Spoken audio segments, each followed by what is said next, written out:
El 24 de agosto de 1814, las fuerzas británicas entraron en Washington. Encontraron la casa presidencial sola. La mesa estaba puesta, la cena servida. Los oficiales se sentaron, comieron y después le prendieron fuego. Los muros tardaron años en construirse, ardieron en horas. Lo que quedó fue una carcasa negra, humeante, visible a kilómetros de distancia. Ese edificio no era cualquier cosa. Era el símbolo de una nación que apenas tenía 30 años de existencia, y los británicos acababan de reducirlo a escombros. Pero hay algo que muy poca gente sabe sobre esa historia, algo que cambia completamente cómo se ve ese edificio hoy. La Casa Blanca no fue construida solo por arquitectos europeos y artesanos libres. Fue construida, en parte, por personas esclavizadas, personas que no recibieron un centavo, que no tenían opción de irse, que levantaron con sus manos el edificio más poderoso del mundo y cuyo nombre no apareció en ningún registro oficial. Esta es la historia real de cómo se construyó la Casa Blanca, no la versión oficial, la completa, y empieza mucho antes del incendio. Empieza con una decisión política que nadie recuerda, pero que lo cambió todo. Corría 1790. El nuevo gobierno de los Estados Unidos no tenía capital fija. El Congreso había sesionado en Filadelfia, Nueva York, Princeton, Annapolis. Nadie se ponía de acuerdo, y el debate sobre dónde construir una capital permanente se había convertido en una guerra política silenciosa entre el norte y el sur. Alexander Hamilton necesitaba votos sureños para aprobar su plan financiero. Thomas Jefferson y James Madison querían que la capital quedara en territorio sureño. El acuerdo fue simple y brutal. Hamilton consiguió su plan. Jefferson y Madison consiguieron su capital. La ubicarían a orillas del río Potomac, en tierras cedidas por Maryland y Virginia, dos estados esclavistas. Eso no fue accidental. Fue la primera de muchas decisiones que marcarían el destino del edificio. George Washington eligió el sitio exacto, terreno elevado, vistas al río, relativamente cerca de su propia finca en Mount Vernon. El problema, gran parte del área era pantanosa. Los veranos eran sofocantes, los inviernos duros, el suelo era irregular y el gobierno federal tenía exactamente 10 años para construir una capital desde cero, 10 años para diseñar, financiar y levantar los edificios que definirían a la nación. Para una estructura de la envergadura de la casa presidencial, ese calendario era una locura, pero nadie lo dijo en voz alta. Pierre Charles L'Enfant fue contratado para diseñar la ciudad. Su plan era monumental. Avenidas enormes, espacios públicos grandiosos, líneas visuales que atravesaban la ciudad como flechas. Dos estructuras dominaban el diseño, el Capitolio y la Casa Presidencial, ambas en terreno elevado, ambas conectadas por Pennsylvania Avenue, ambas destinadas a ser eternas. El problema era que ninguna existía todavía, y alguien tenía que construirlas. En 1792, los comisionados del Distrito Federal anunciaron un concurso de arquitectura. El premio, $500 o una medalla equivalente. El objetivo, diseñar una casa presidencial que fuera imponente sin parecer un palacio, digna sin parecer monárquica. El equilibrio era casi imposible. La joven república tenía miedo de sí misma, miedo de que un edificio demasiado grandioso convirtiera al presidente en rey. Thomas Jefferson participó en el concurso de forma anónima. Presentó un diseño inspirado en Roma clásica, austero, con cúpula central, referencias paladianas, un diseño que transmitía sobriedad republicana. No ganó. Las razones no están claras en los registros históricos. Quizás era demasiado modesto, quizás demasiado derivado de modelos europeos. Lo que sí está claro es que el hombre que más sabía de arquitectura en ese gobierno presentó su diseño sin firma y fue ignorado. El ganador fue James Howan, un arquitecto nacido en Irlanda, formado en Dublín, establecido en Charleston, Carolina del Sur. Su diseño lograba el equilibrio que los comisionados buscaban, sustancial sin ser abrumador, clásico sin ser pomposo, funcional para actos públicos y vida privada. Washington lo aprobó personalmente. De hecho, Washington quería el edificio más grande de lo que Howan había propuesto originalmente. Howan amplió los planos. El edificio se volvió más imponente y más caro, y más difícil de terminar a tiempo. La construcción comenzó oficialmente el 13 de octubre de 1792. La piedra angular fue colocada en una ceremonia modesta. Presidentes, comisionados, funcionarios locales. Una fecha elegida con intención. El aniversario de la llegada de Colón a América. fundación sobre fundación, símbolo sobre símbolo. Pero antes de que el primer bloque se colocara, había que preparar el terreno, nivelar, drenar, despejar. El suelo era complicado y el trabajo brutal. La piedra venía de las canteras de Aquia Creek, en Virginia, a 64 kilómetros del sitio. Arenisca relativamente débil, fácil de tallar, duradera, color beige cálido. Los bloques se transportaban en barcazas por el río Potomac, se descargaban, se subían a carretas y se arrastraban por caminos sin pavimentar hasta el sitio. Cada bloque era enorme, cada bloque era pesado, y cada bloque lo movían personas. Muchas de esas personas eran esclavizadas. Los registros de nóminas del gobierno federal son claros. Hay pagos a dueños de esclavos por el alquiler de negros, tarifas diarias, tarifas semanales. El gobierno pagaba al dueño, el dueño se quedaba el dinero. El trabajador no recibía nada. En los documentos oficiales, estas personas no tenían nombre completo. Aparecían como 3 carpinteros negros, 5 jornaleros negros, un recuento, una partida contable, no individuos, propiedad. Esos mismos hombres levantaron los muros de piedra de la casa presidencial, carvaron los bloques con sus manos, mezclaron el mortero, subieron los andamios, colocaron cada piedra que hoy sostiene el edificio más famoso del mundo. Y el sistema que los mantenía esclavizados era el mismo que financiaba la construcción. No era una contradicción accidental, era la arquitectura del país. Pero no todos los trabajadores esclavizados hacían trabajos de fuerza bruta. Algunos eran artesanos especializados, carpinteros que habían aprendido su oficio mediante años de práctica, a veces bajo la tutela de otros trabajadores, con habilidades libres o precisas esclavizados. para colocar piedra y mantener alineación perfecta. Herreros, yeseros, personas cuyo trabajo requería conocimiento, destreza, criterio. Un carpintero esclavizado realizaba exactamente el mismo trabajo que un carpintero libre.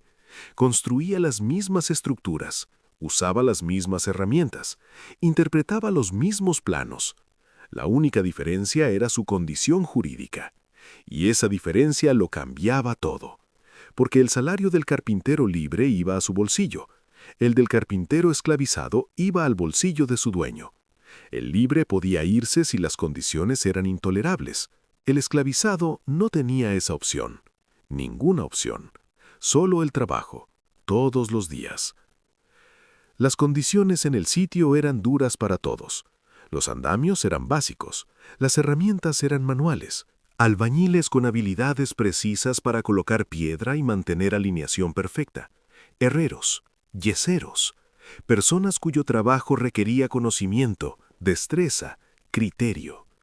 Un carpintero esclavizado realizaba exactamente el mismo trabajo que un carpintero libre. Construía las mismas estructuras, usaba las mismas herramientas, interpretaba los mismos planos. La única diferencia era su condición jurídica. Y esa diferencia lo cambiaba todo. Porque el salario del carpintero libre iba a su bolsillo.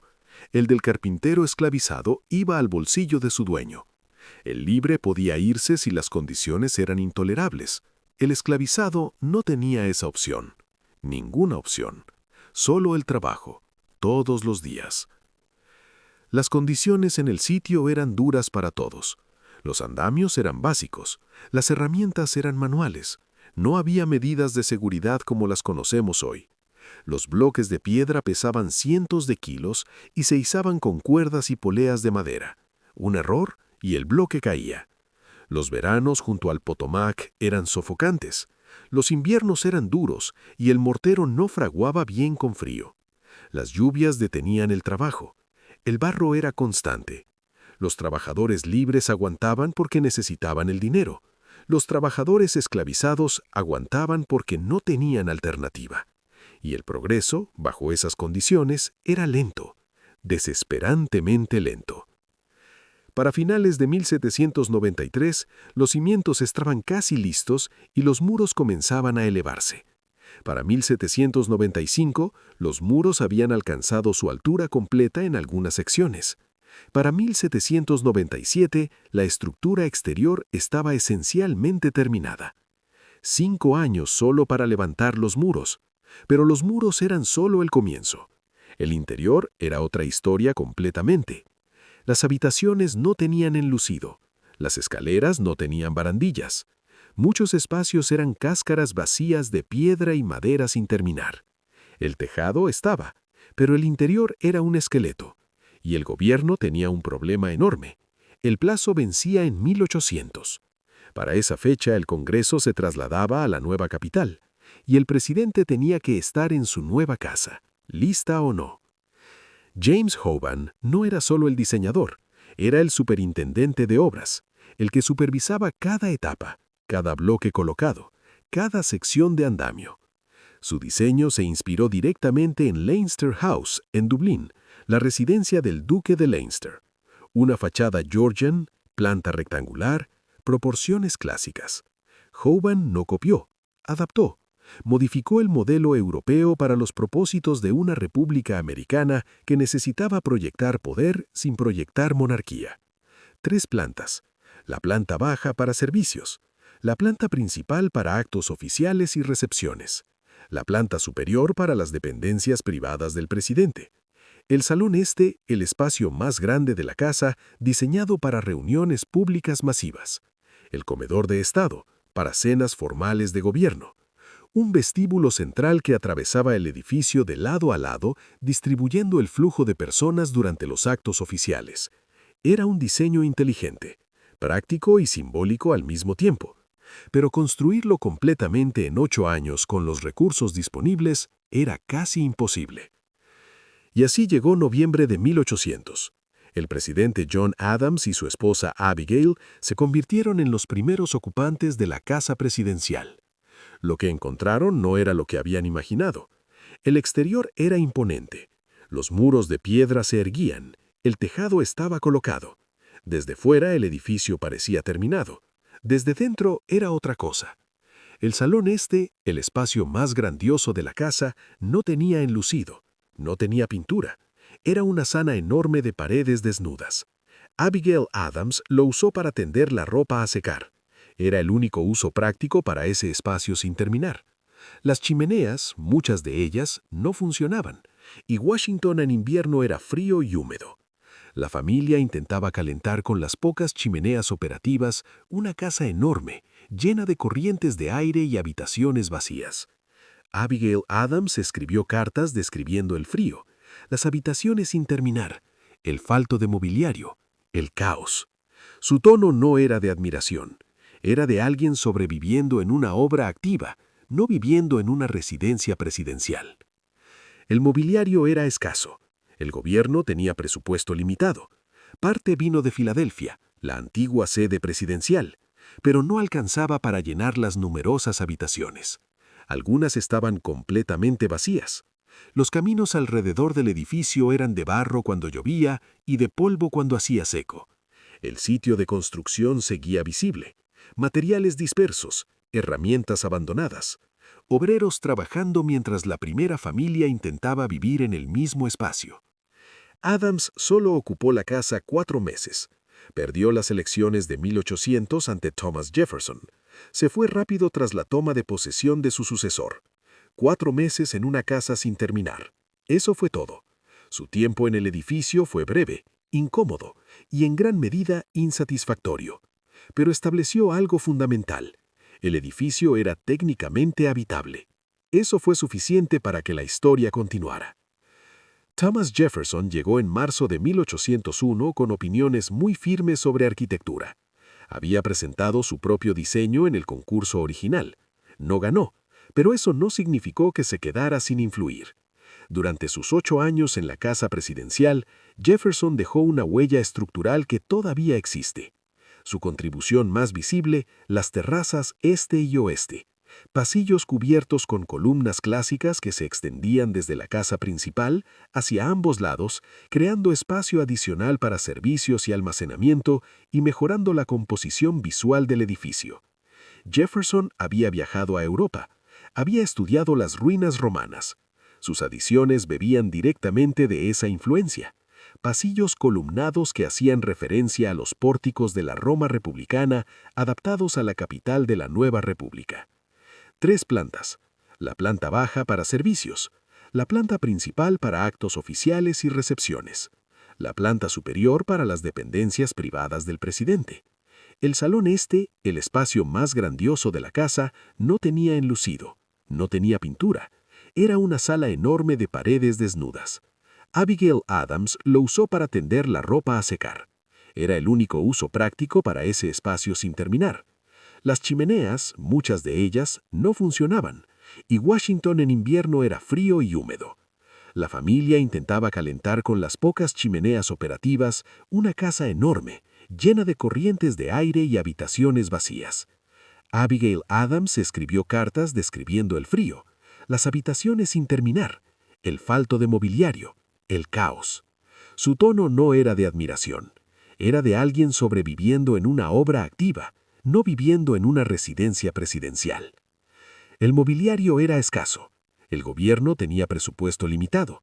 Parte vino de Filadelfia, la antigua sede presidencial, pero no alcanzaba para llenar las numerosas habitaciones. Algunas estaban completamente vacías. Los caminos alrededor del edificio eran de barro cuando llovía y de polvo cuando hacía seco. El sitio de construcción seguía visible. Materiales dispersos, herramientas abandonadas. Obreros trabajando mientras la primera familia intentaba vivir en el mismo espacio. Adams solo ocupó la casa 4 meses. Perdió las elecciones de 1800 ante Thomas Jefferson.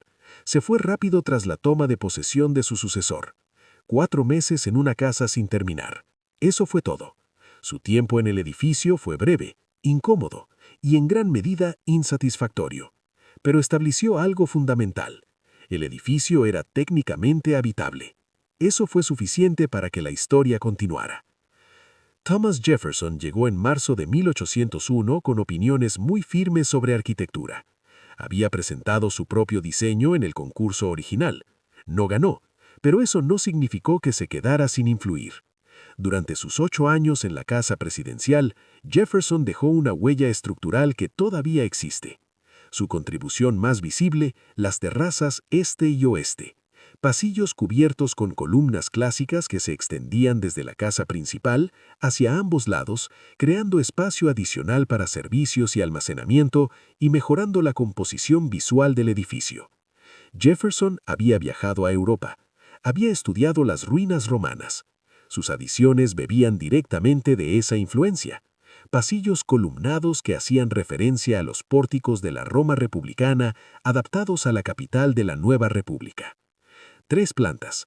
La planta baja para servicios. También La planta completó principal. espacios que seguían sin terminar. El salón este finalmente recibió enlucido y pintura bajo su administración. Las habitaciones fueron terminándose gradualmente. Los problemas de calefacción que habían torturado a los Adams se fueron resolviendo conforme los sistemas de chimenea se completaban. Jefferson también trabajó los terrenos, plantó árboles, trazó caminos. El área alrededor del edificio fue dejando de parecer una obra abandonada para empezar a parecer un lugar diseñado. Para cuando Jefferson se fue en 1809, la casa presidencial era considerablemente más funcional. No perfecta, nunca perfecta, pero más cercana a la visión original de Hoban. 5 años después, todo volvería a empezar desde cero. 24 de agosto de 1814. Las fuerzas británicas entran en Washington. El ejército americano había intentado defenderla. Fracasó. La batalla de Bladensburg duró pocas horas. Fue una derrota humillante. El presidente James Madison y su gabinete huyeron de la ciudad. Las calles de la capital estaban vacías y los británicos avanzaban sin resistencia hacia el centro del poder americano. Pero antes de que las llamas comenzaran, ocurrió algo que la historia no olvidaría. Dolly Madison, la primera dama, se negó a irse. No todavía. Mientras los soldados británicos se acercaban, ella supervisó personalmente el rescate de documentos oficiales, papeles de Estado, objetos de valor histórico, y luego dio la orden que definiría su legado: salvar el retrato de George Washington. El cuadro de cuerpo entero, pintado por Gilbert Stuart, colgaba en el comedor de Estado. Era demasiado grande para sacarlo entero. Rompieron el marco, extrajeron el lienzo, lo sacaron del edificio. Ese retrato sigue en la Casa Blanca hoy. Dolly Madison lo salvó con las fuerzas enemigas a pocas calles de distancia. Después de que ella evacuara, los británicos entraron. Los relatos de la época describen una escena casi surreal. La mesa del comedor estaba puesta, la cena servida, vino sobre la mesa. Los oficiales británicos se sentaron, comieron la cena preparada para el presidente de los Estados Unidos y luego prendieron fuego al edificio. Lo hicieron metódicamente.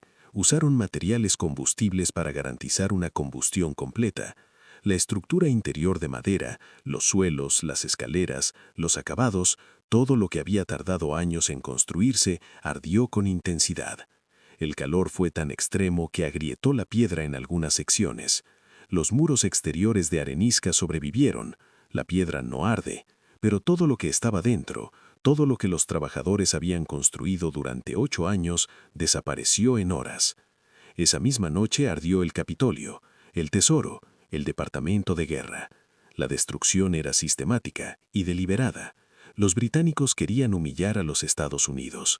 Querían demostrar que la capital podía ser tomada, violada, destruida, y lo consiguieron.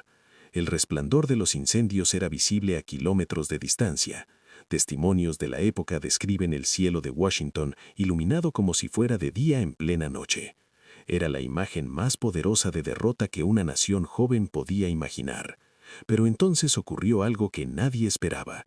El 25 de agosto, una tormenta eléctrica masiva atravesó Washington. Lluvias torrenciales, posiblemente un tornado. La tormenta apagó los incendios que de otro modo habrían ardido más completamente, y según los registros, convenció a los comandantes británicos de comenzar a retirarse, temiendo quedar atrapados por fuerzas americanas que se reorganizaban en la zona. La naturaleza interrumpió la destrucción que los hombres habían comenzado. Cuando Madison y los funcionarios regresaron a Washington, encontraron una ciudad dañada y una casa presidencial convertida en ruina. Los muros de piedra se erguían, ennegrecidos por el humo. El interior era a cinzas. La estructura era inhabitable. Y de inmediato surgió la pregunta que nadie quería hacer en voz alta. ¿Vale la pena reconstruir? Algunos propusieron trasladar la capital, Filadelfia quizás, una ciudad establecida, con infraestructura real. ¿Por qué invertir más en un pantano sobre el Potomac que acababa de ser reducido a escombros por el enemigo? La respuesta llegó rápido y fue contundente. Se reconstruiría, no solo por necesidad práctica, sino por lo que significaba no hacerlo. Abandonar Washington habría sido la segunda derrota, una simbólica, pero igualmente devastadora. La decisión de reconstruir fue un acto político tan importante como cualquier batalla, y para dirigir esa reconstrucción llamaron al único hombre que tenía sentido, James Hoban, el mismo arquitecto que había diseñado el edificio original, el hombre que conocía cada piedra, cada proporción, cada detalle del diseño. Reconstruiría su propia obra. La reconstrucción comenzó en serio en 1815. El primer paso fue evaluar los daños. Los muros exteriores sobrevivían, pero estaban dañados, hollín profundo en la piedra, grietas por el calor extremo. Algunas secciones necesitaban reemplazarse. Los cimientos estaban intactos, eso era lo más importante. La base estructural existía. Todo lo demás, desde el suelo hasta el techo, tendría que reconstruirse desde cero.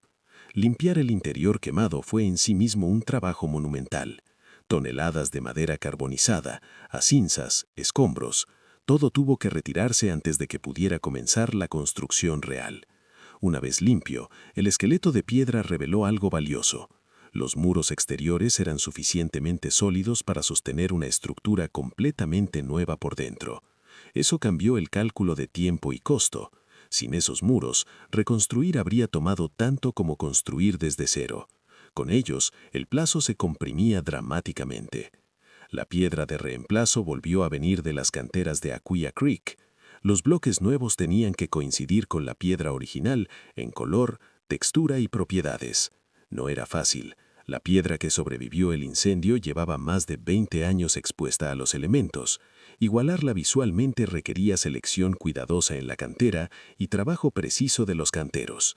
La fuerza de trabajo incluía trabajadores que habían participado en la construcción original con nuevos artesanos y peones, los mismos oficios, los mismos desafíos de organización y logística y la misma mezcla de trabajadores libres y trabajadores esclavizados. El sistema que había construido el edificio por primera vez volvía a construirlo. La esclavitud no había terminado. El Potomac seguía siendo territorio esclavista. Nada había cambiado en ese aspecto. El edificio más simbólico de la libertad americana volvía a levantarse sobre el mismo fundamento de trabajo forzado. El entramado interior avanzó planta por planta. Las vigas de madera, las viguetas, la estructura del techo se reconstruyeron siguiendo el diseño original con mejoras menores. Los yeseros recrearon los elaborados acabados decorativos de las salas formales, techos con molduras, cornisas, elementos que daban a los espacios su carácter arquitectónico. Trabajo tardado, trabajo que requería condiciones secas y temperatura estable para que el yeso fraguara correctamente. Howan supervisó cada etapa con la misma precisión que había aplicado a la construcción original. Era demostrar que el solo ataque restaurar. británico no había conseguido nada permanente, que la casa presidencial volvería a estar exactamente como estaba, mejor incluso. Para finales de 1817, 3 años después del incendio, la casa estaba suficientemente completa para ser habitada. El presidente James Monroe y su familia se mudaron. Lo que tardó 8 años en construirse la primera vez, se había reconstruido en 3. La supervivencia de los muros exteriores lo hizo posible. Sin ellos, el plazo habría sido imposible. Pero había algo diferente en el edificio reconstruido, algo que cambiaría su identidad para siempre. Cuando los muros exteriores fueron tratados durante la reconstrucción, la arenisca manchada de hollín y dañada por el calor necesitaba más que simples reparaciones estructurales. Necesitaba cubrirse, necesitaba un acabado que ocultara los daños, unificara la apariencia de la piedra vieja y la nueva y devolviera al edificio su dignidad visual. La solución fue pintura blanca. Pintura blanca con base de plomo, estándar de la época. Se aplicó entre 1815 y 1817. La transformación fue inmediata. El edificio que había sido del color natural beige de la arenisca se convirtió en la estructura blanca que el mundo reconocería para siempre. El nombre vino después, gradualmente. En los documentos oficiales de principios del siglo XIX, el edificio se llamaba Casa Presidencial o Mansión Ejecutiva. Pero en cartas, periódicos y conversaciones cotidianas, el apodo informal fue imponiéndose: Casa Blanca. Descriptivo, directo, inconfundible. El edificio estaba pintado de blanco y era la casa del presidente. No hacía falta más explicación. Theodore Roosevelt lo convirtió en nombre oficial en 1901, más de 80 años después de que la pintura blanca se aplicara por primera vez. El color llegó por necesidad práctica, el nombre llegó por uso popular. La oficialización llegó un siglo después, pero el resultado es el mismo. Hoy nadie imagina ese edificio de otro color. La pintura que cubrió los daños del incendio se volvió definitoria. Lo que comenzó como solución a una destrucción se convirtió en identidad permanente. Durante casi 2 siglos, la historia oficial de la Casa Blanca ignoraba a una parte entera de quienes la construyeron. Los libros hablaban de Hovan, de Washington, de los presidentes que la ocuparon, de la arquitectura georgiana y los precedentes clásicos, pero los nombres de los hombres que tallaron la piedra, que mezclaron el mortero, que subieron los andamios con bloques de cientos de kilos sobre sus espaldas, esos nombres no aparecían. Porque en los documentos oficiales esas personas no existían como individuos, existían como propiedad, como partidas contables, como números en un libro de pagos donde el dinero iba a otra persona. Durante generaciones, esa ausencia no se cuestionó, era simplemente cómo se contaba la historia. Eso comenzó a cambiar a finales del siglo XX. Historiadores empezaron a examinar los registros de construcción con una pregunta diferente: ¿quién realmente construyó este edificio? Los archivos nacionales conservaban libros de nóminas, contratos de alquiler de mano de obra, registros de pagos a dueños de esclavos. Los documentos eran incompletos. Muchos no daban nombres de los trabajadores esclavizados, solo recuentos. Pero cruzando documentos, comparando registros de distintas fuentes, rastreando referencias indirectas, los historiadores comenzaron a recuperar algo que el sistema intentó borrar: nombres, individuos reales, personas con oficios específicos, con asignaciones concretas, con una historia que podía contarse aunque fuera parcialmente. El trabajo fue minucioso y lento. Los registros mencionaban a veces a personas esclavizadas por su nombre de pila en el contexto de una tarea o un incidente. Un carpintero mencionado al documentar una reparación, un albañil nombrado al registrar un accidente. detalles secundarios en documentos que no fueron diseñados para preservar esa información, pero estaban ahí. Y cada nombre recuperado representaba algo más que un dato histórico. Representaba a un ser humano que había existido, que había trabajado, que había contribuido con habilidad y esfuerzo a construir algo que duraría siglos y que el sistema intentó reducir a invisibilidad. La Asociación Histórica de la Casa Blanca patrocinó parte de esta investigación. El objetivo era ir más allá del reconocimiento general. No solo decir trabajadores esclavizados construyeron este edificio, sino identificar, cuando fuera posible, a individuos específicos, sus nombres, sus oficios, su trabajo concreto, porque la diferencia entre una categoría abstracta y un nombre propio es la diferencia entre una estadística y una persona. Algunos nombres fueron recuperados, no todos. La mayoría permanece en el anonimato que el sistema les impuso. Pero los que sí se recuperaron cambian algo fundamental en cómo se entiende la historia del edificio. Un carpintero esclavizado que construyó las estructuras de los pisos interiores, un albañil que colocó piedra en los muros exteriores, personas reales cuyo trabajo físico está literalmente dentro de las paredes que los presidentes actuales habitan hoy. Ese trabajo no desapareció, sigue ahí, en la piedra, en la madera, en los fundamentos. El tiempo no borró su contribución, solo borró su nombre, y ahora alguien está intentando devolverlos. En 2017, la Asociación para el Estudio de la Vida y la Historia Afroamericana erigió una placa histórica en reconocimiento de las contribuciones de los trabajadores esclavizados a la Casa Blanca, una placa en el lugar donde se realizó el trabajo, no en un museo, no en un libro de texto, en el sitio. Ese mismo año, la Casa Blanca incorporó formalmente esta historia a sus programas educativos y comunicaciones públicas. Las visitas guiadas comenzaron a incluir esta información de manera rutinaria. Los materiales en el sitio web oficial abordan el tema directamente. El Servicio de Parques Nacionales integró la historia de la fuerza de trabajo diversa en sus programas interpretativos. Pequeños cambios, pero cambios que representan algo más, la decisión de contar la historia completa en lugar de la versión conveniente. Porque la contradicción es real y no desaparece si se ignora. Una nación fundada sobre los principios de libertad e igualdad construyó su residencia presidencial con mano de obra esclavizada.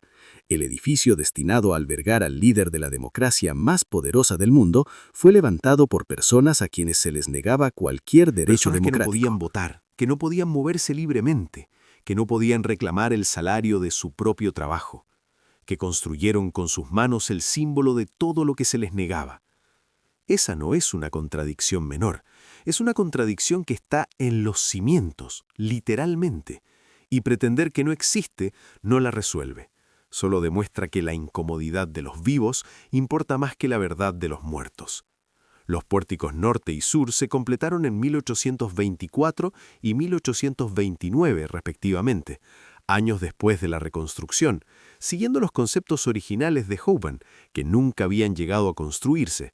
Las columnas clásicas que hoy definen la imagen más reconocida del edificio no estaban en la estructura original. Llegaron después. Como casi todo en la Casa Blanca, fueron el resultado de un proceso continuo de adaptación, corrección y completitud. A lo largo del siglo XIX, el edificio siguió evolucionando. Agua corriente, iluminación de gas en la década de 1840, electricidad en la de 1890, aunque la familia Harrison era, al parecer, demasiado desconfiada de los interruptores eléctricos para usarlos con comodidad al principio. Calefacción central, que fue reemplazando gradualmente las chimeneas como única fuente de calor. Cada mejora tecnológica requería intervenir en la estructura, añadir sistemas, modificar espacios. El edificio nunca estuvo verdaderamente terminado. Cada década traía nuevas necesidades y nuevas soluciones. Y eso no ha cambiado. La Casa Blanca que existe hoy no es exactamente la que Hoban diseñó, ni la que Adams habitó con frío en 1800, ni la que Monroe ocupó tras la reconstrucción de 1817. Es todas esas cosas al mismo tiempo, una acumulación de decisiones, modificaciones, reparaciones y adaptaciones que se superponen sobre una estructura que tiene más de 200 años. Los muros de piedra que se levantan hoy incluyen bloques tallados en la década de 1790, bloques que manos esclavizadas extrajeron de las canteras de Aquia Creek, transportaron por el Potomac, descargaron en carretas y colocaron uno sobre otro bajo el sol sofocante del verano de Washington. Esa piedra no ha ido a ningún lugar, sigue ahí, dentro de las paredes donde trabajan y viven los presidentes actuales. La historia no es algo que ocurrió lejos y hace mucho. En este caso, la historia es literalmente el edificio. Lo que comenzó como un compromiso político entre Hamilton, Jefferson y Madison en 1790 terminó siendo uno de los edificios más reconocidos del planeta. Lo que comenzó como un concurso de arquitectura con premio de $500 terminó definiendo la estética del poder americano por más de 2 siglos. Lo que comenzó como bloques de arenisca transportados en barcazas por un río pantanoso terminó siendo el símbolo de la democracia más poderosa de la historia moderna. Y lo que comenzó como trabajo forzado, sin nombre, sin compensación y sin reconocimiento, está siendo recuperado lentamente, nombre por nombre, documento por documento, por historiadores que entienden que una historia incompleta no es una historia verdadera. La Casa Blanca lleva más de 200 años en pie. Ha sobrevivido un incendio, una guerra, reconstrucciones, renovaciones y el paso de más de 45 presidentes. Pero los muros que la sostienen fueron construidos por personas que nunca imaginaron que alguien contaría su historia, que nadie recordaría sus nombres. Tenían razón en parte. Muchos nombres se perdieron para siempre, pero no todos. Y los que sobreviven merecen algo más que una nota al pie. Merecen ser parte central de la historia del edificio, porque sin ellos, el edificio simplemente